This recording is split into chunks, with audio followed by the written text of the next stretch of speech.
It is green, the cooling green. We're very often asked by different groups to host tourists or students. And one day we got a call, maybe from the Tourist Bureau or somebody else, who asked if we could host a group from Westland College, which is apparently a well-known college in California. Most of the students, if not all, were Christian. And they didn't want them to know who we were. We were just hosting them. But they wanted the discussion to be around Israel or Judaism or the Holocaust.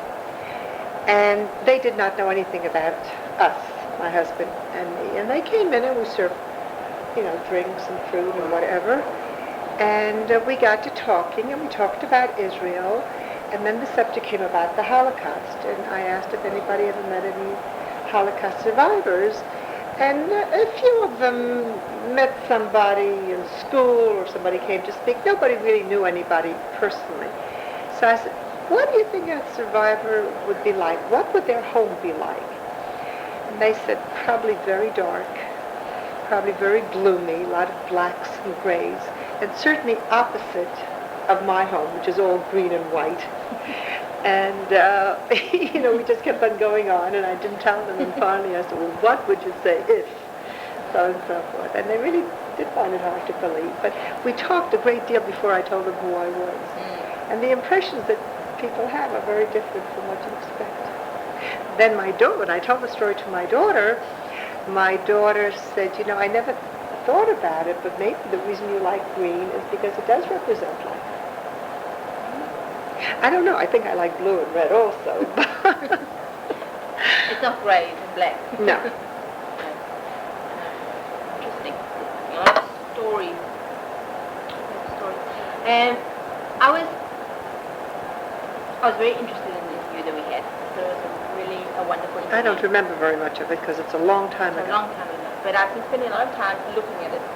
And I started trying to understand. There was a point which for me was quite revealing in the sense that you spoke about the interview that you had at Yad Vashem, and there was feelings that came from you that I read, that you weren't satisfied with the interview, and it was hard for you at a certain level. And what I did is that I decided to go and look at the interview, because I wanted to see what happened. My interview? Your interview. Oh my, yeah, what'd you think?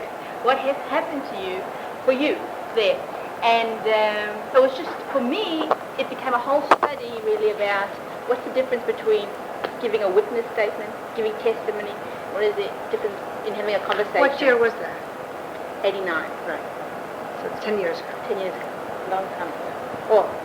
And it's just a really interesting thing because there's a new book by a man called Henry Greenspan, really on the subject about what's the difference between people, survivors, being questioned, and what is the difference between survivors giving an interview. And I was trying to understand what happened for you then. And what'd you learn? Well, for me, it was complicated because I didn't.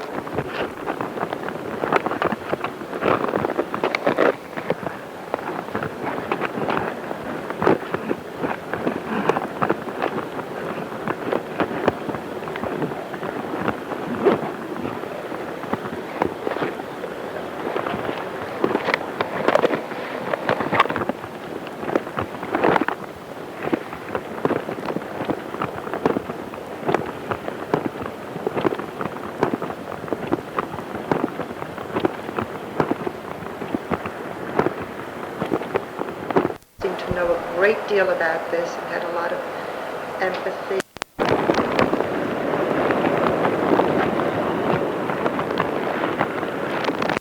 Seemed to know a great deal about this and had a lot of empathy. And matter of fact, I invited her to Israel, and her son came and stayed with us. I had never met him before, and we just had a very nice. It developed a friendship. I had an interview once with Eric Silver, who wrote for the India News. I think it was for the 50th anniversary, and he was just looking for somebody. I had an interview with somebody whom I did not like so much, a lovely, lovely lady, who wrote for the Hatzofeh.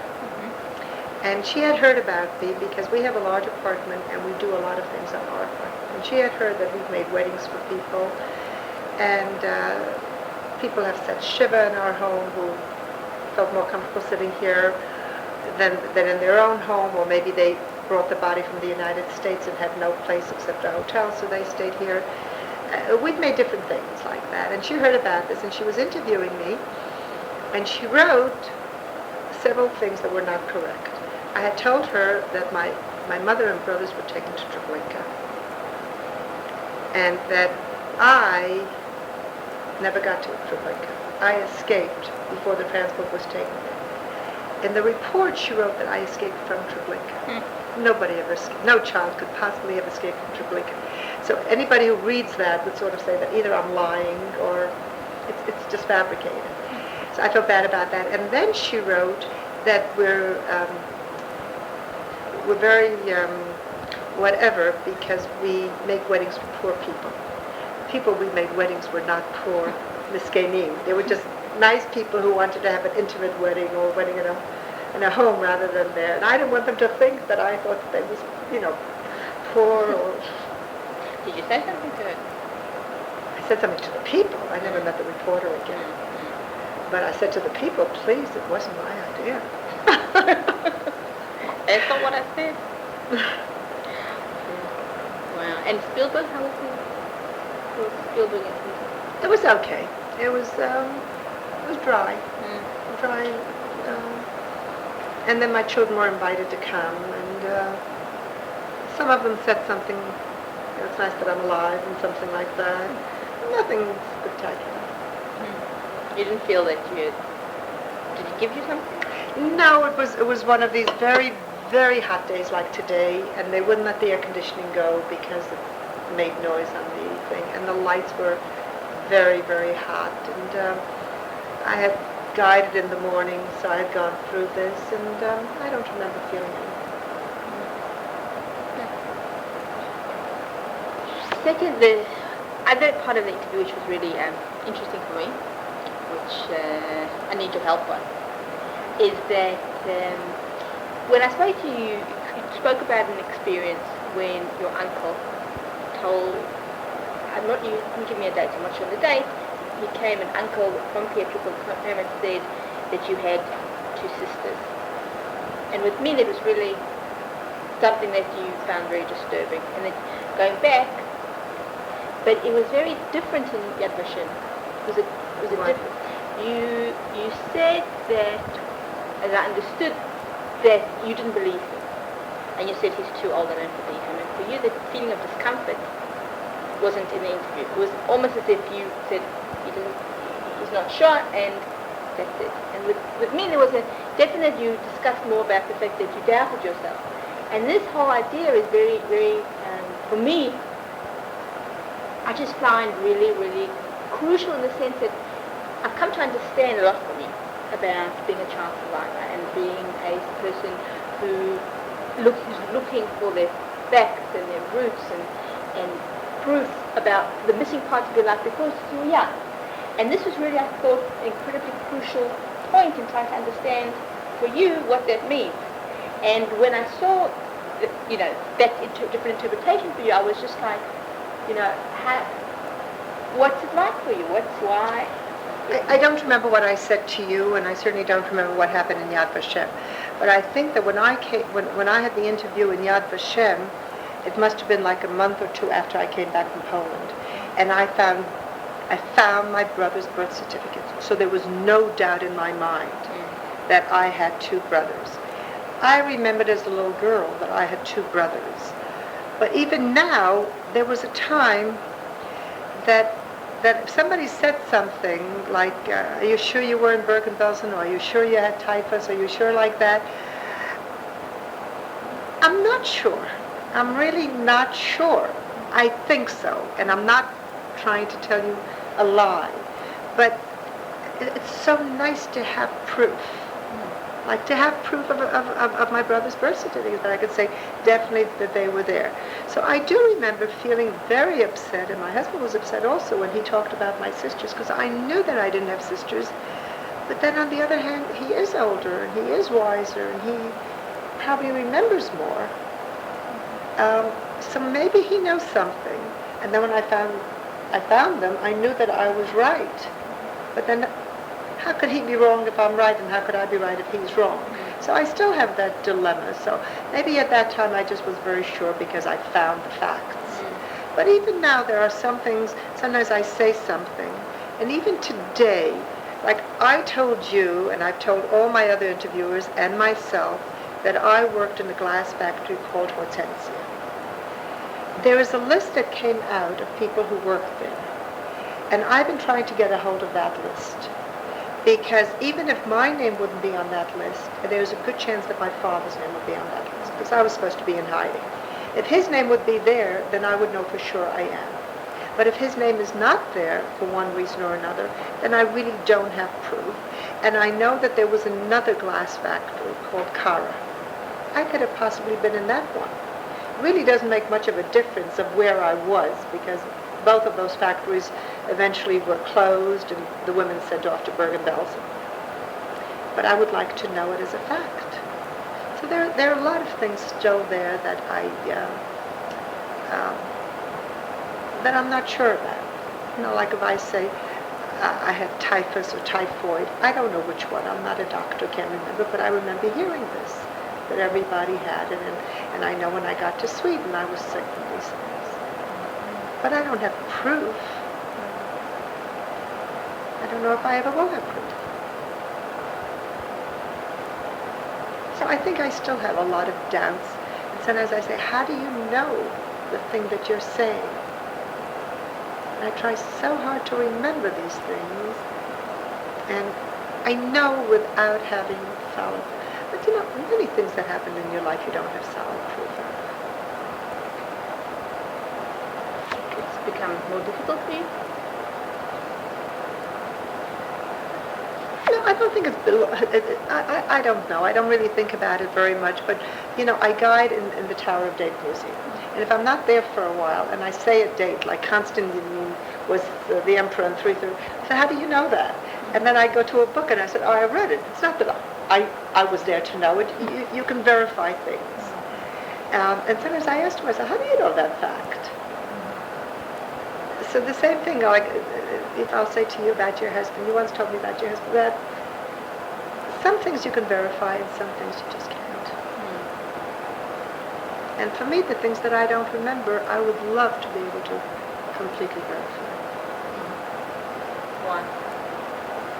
It would just prove to me that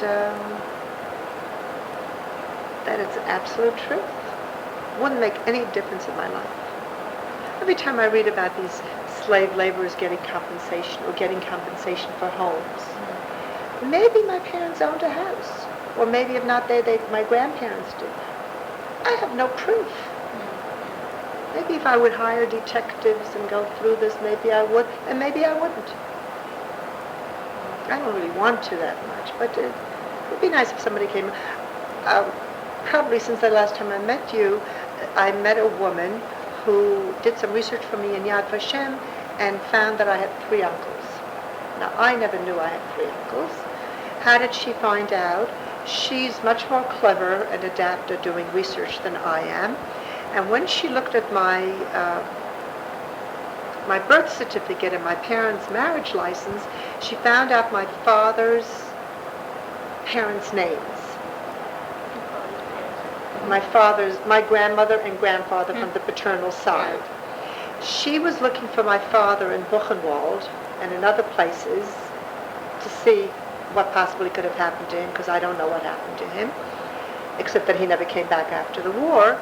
And she found 3 other men who had the same last name, whose parents had the same names, who lived approximately in the same area, and who were all tailors. So putting that together, she says those were my uncles. Probably right, but it could be that there were other people who had the same name, or maybe cousins or something like that. It makes no difference in my life now, but it's an interesting fact. Now, maybe had I known this 50 years ago, maybe one of those people would have survived. So to answer these questions to you, I don't know why it makes a difference. Do you find many survivors are looking for things? I think it's like adopted children who want to know but are afraid of knowing, and for years records are closed. Look, I think people want to know their past. I think there's an absolute, and I think your interview impressed me so much that I decided that that's what I really want to look at. I really want to look at children survivors because of this whole need or this want to find their past. And what is it? There's certain things. I went to the doctor the other day, and he's sending me for a whole cholesterol, their new tests that they're doing, and new pills they're doing, and they said, if you know that there is no family history of cholesterol or heart disease, then you're not so prone. But if you don't know it, you might be on that. So it's a good idea to find out this and this and this. I don't have any of the answers when they ask me these questions. Neither one of my parents or brothers lived long enough to develop heart problems or cholesterol that I would have known about. And these are questions that I'll probably never know the answers to.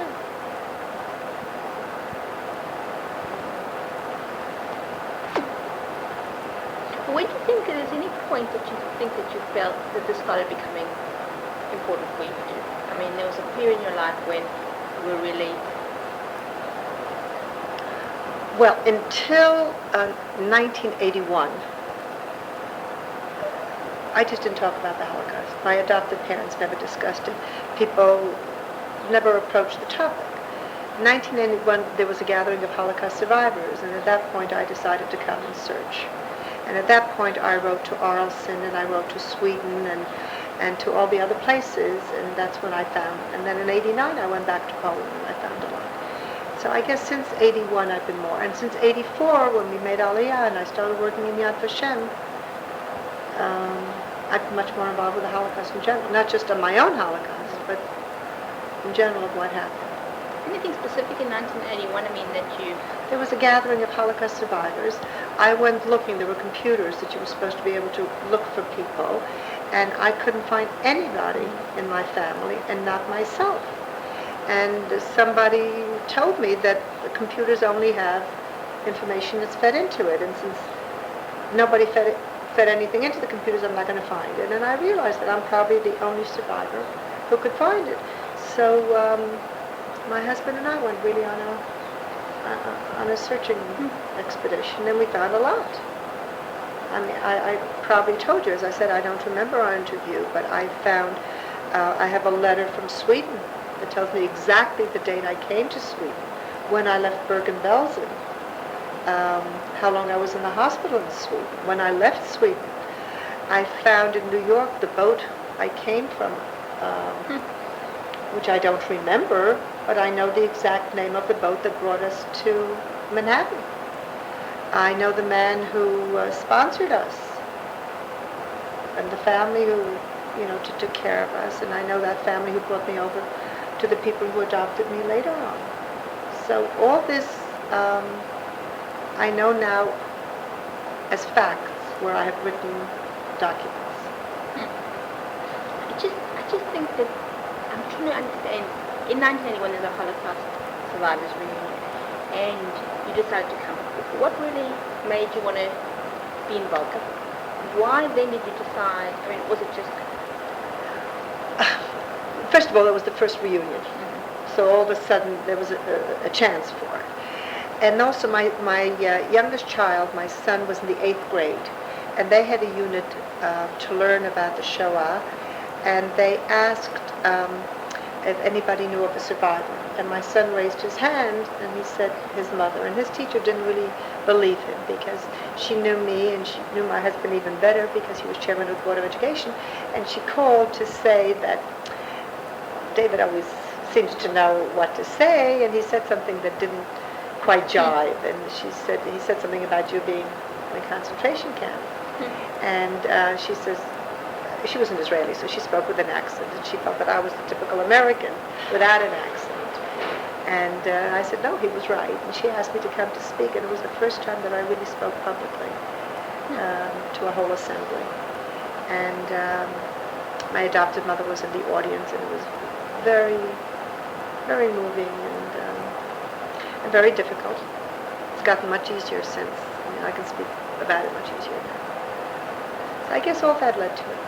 It's quite a moment. Yeah. Tell me more what you found from the two. Well, there was I was trying to look for the place where you felt the discomfort for the interview, and it was difficult. There was one point that she dropped the camera, and there was some discussion about what was going on. It seemed to be a bit confusing at some point, and I thought maybe that was the point. And it was very long. Like I remember you saying to me there was 7 hours. I mean, the videotape. Because they stopped it 7 times. He was a professional photographer, and every time an important person came, he went to take their pictures and came back. And then you had to get back into the mood. So I think I could sense that there was difficulty in there. For some reason I just found, I thought she was quite competent. I mean, I don't like necessarily saying, well, where were you then and where would you go? I mean, that's just for me something that I'm trying to work away from. But that's what I was trying to concentrate. How does that method affect you? Or in the situation where I say, tell me about your life, where you really create your own dialogue as opposed to her.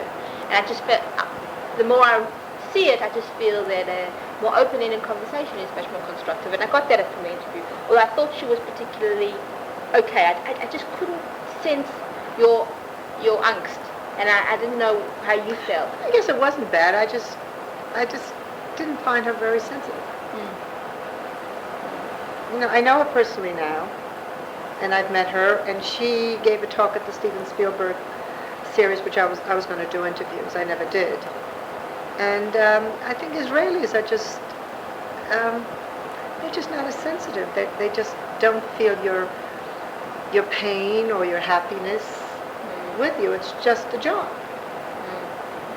Do you know the person? I do know the person. I know. I mean, I did a course with her once. I think she's very affected by it. I think she's not. She went overseas for a while. She's not in Israel. Well, maybe you know what? A lot of people in Yad Vashem, after a while, it gets to be a job. And I think when it gets to be a job and you lose sensitivity to it, it's time to move on to something new. Look, definitely, I could sense her distance. I just felt that I really wanted to stay where you were because it's important for me because I want to understand what's happening for you. That I just wanted to, I wanted to come back and ask you because it just. No, I can't even remember it. I mean, I've never looked at the interview. I've never really looked at the Spielberg interview. I hope they send me the right one of the right person because my children and grandchildren are on it. But it just didn't. Interesting. There was nothing other than that. I mean, there was. I think you were very strong in the interview. I think you were very powerful. I was very moved by you. That it was an amazing testament to you, the interview, which I found it's great that it's in every show that people can listen to you in the future because I think it was really very moving. It was very. I just met somebody in New York. I was at a wedding, and she came over to me and she said, "You're Rina Qwint, right?" She says, "I have you on video." And apparently, I gave a tour to a bar mitzvah group, and I spoke about my life first, and they recorded the whole thing, and they show it over and over and over. Now, I had no recollection, but she knew all the words I used, and she was introducing me to all these different people. It made more of an impression on her than on me. And then she says, "It's the way you started it." Now, I forgot how I started it because I don't always start the same way. I never know how I'm going to start, and depending who the group and how you're introduced and what happened just before or yesterday or something like that. But apparently in that interview, it was a group of children, and the elders were the bar mitzvah boys, and the parents wanted them to go there. And I said, "How would you feel if you didn't know how old you were?" And they started to laugh. And I said, "How would you feel if you didn't know your name?" And they all thought it was funny because everybody knows how old they are and what your name is. And I said, "I really didn't know how old I was and what my name was, for a while." I haven't started that way for a long time. Maybe it's a good way to start. There? Yeah, great. It's amazing. How do you feel about being this witness?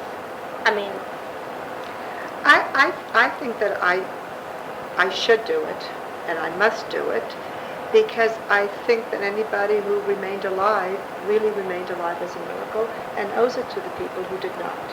And when you hear about Holocaust deniers and revisionists who try to tell the world that this didn't happen, you have to have people like me who are living a normal life to say, it wasn't always normal. It really did happen. And I'm not doing it to prove history or to get money or for the state of Israel. I'm doing it because this is what happened. And you have to get it, and it's easier to hear it from somebody than to read a history book. And so I think it just has to be told and told and told over and over and over. And I think every survivor probably should. Do you think society has changed in its perception of survivors? Oh, yes. I mean, we've heard that many times, that when people came here in 48,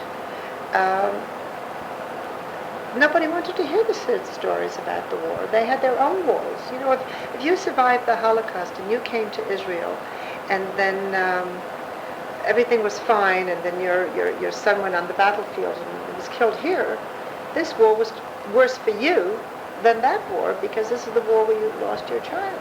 So they didn't want to hear what happened then. Let's work on what's happening now. And I think people didn't understand,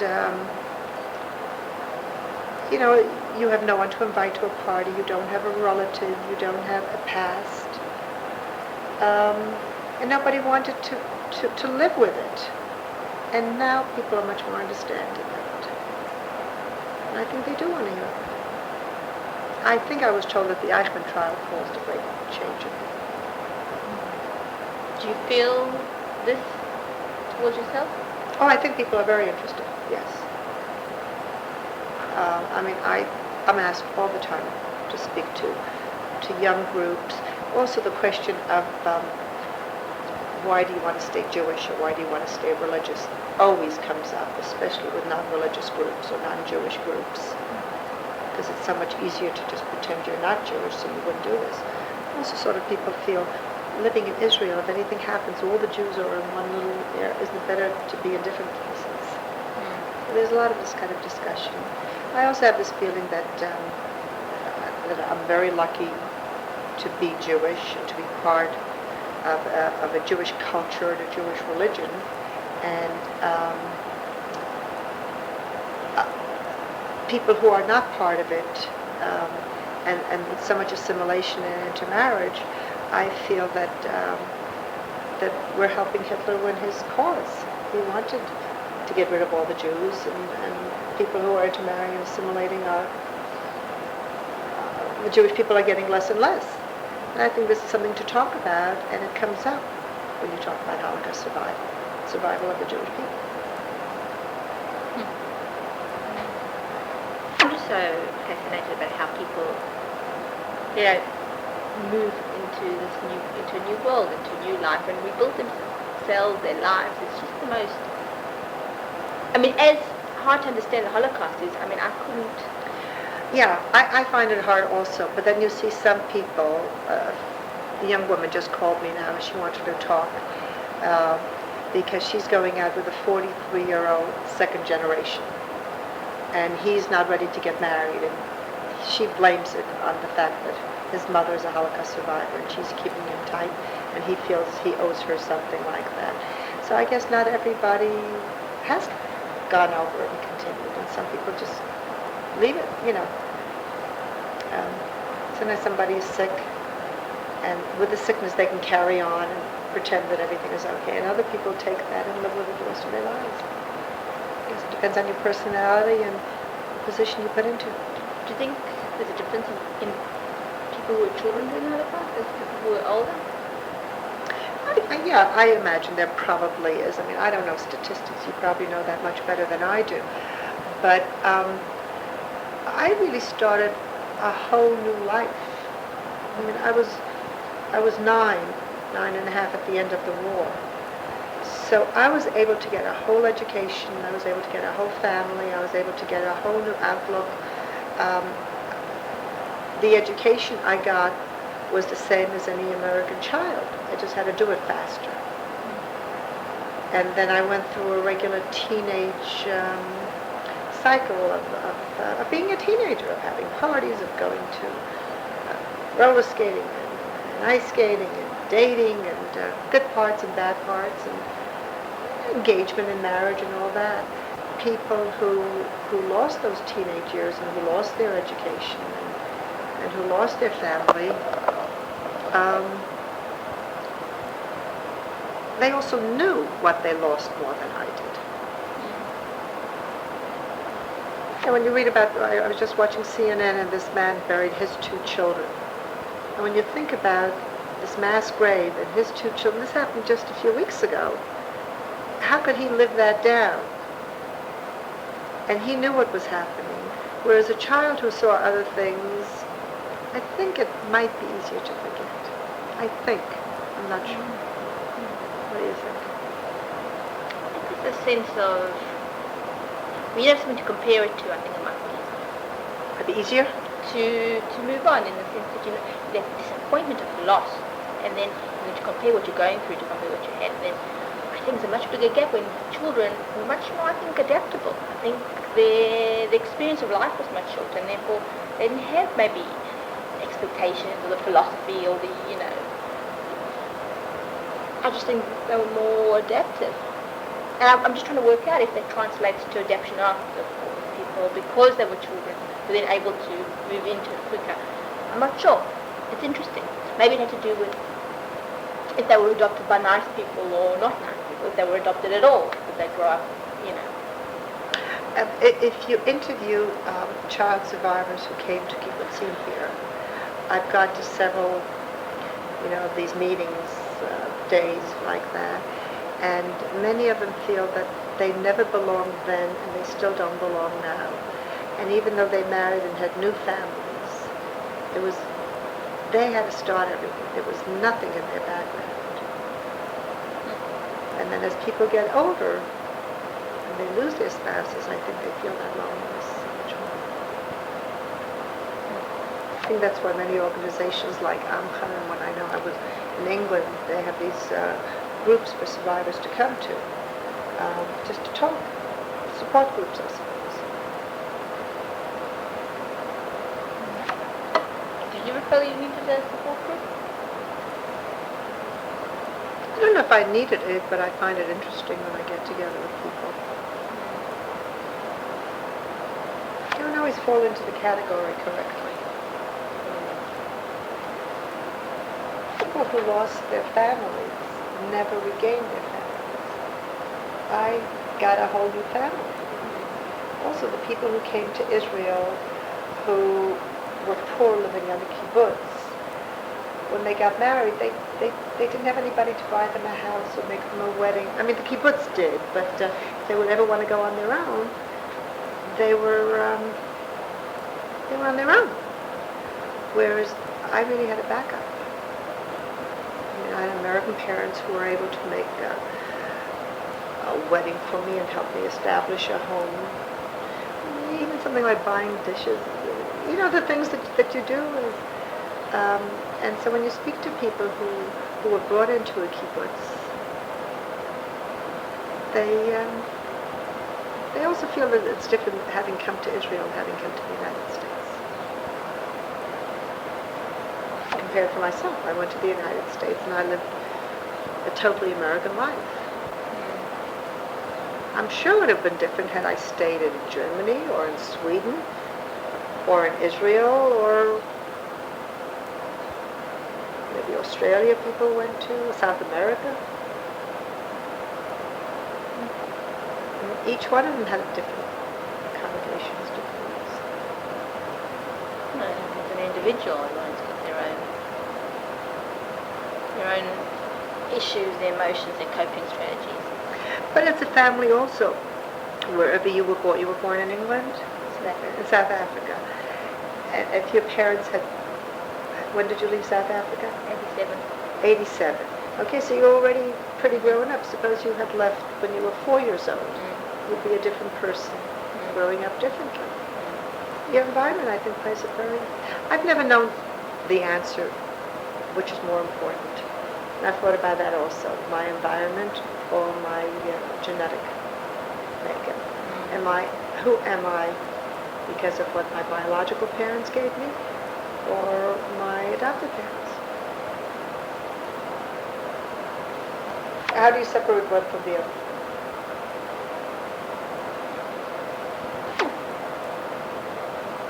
I mean, if you feel things that you're connected to with your biological parents, and you feel, well, that's because I can see myself in them, or they can see them in me, or I don't remember anything about them.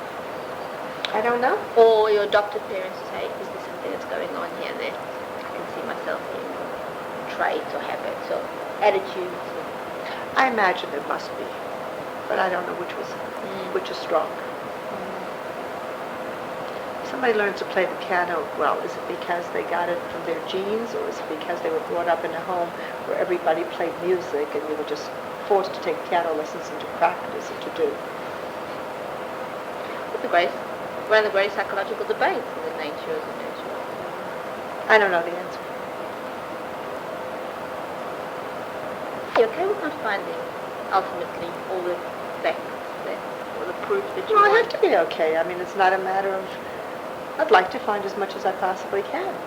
I'd love to find the fact that my parents owned the apartment, or my grandparents owned the apartment, or even if I don't get the money, just to know, exactly where they live. But I'm not about to go looking for it, that's true.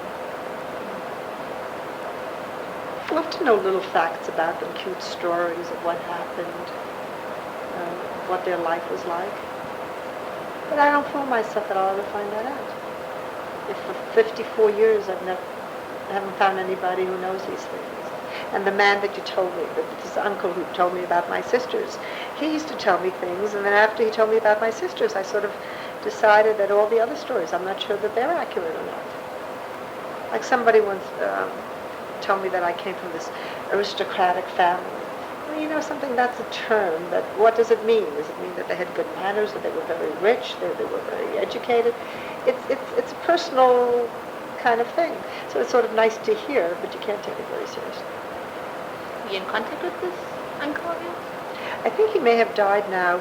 I was in contact with him for a long time, and I think I told you his son moved to the United States.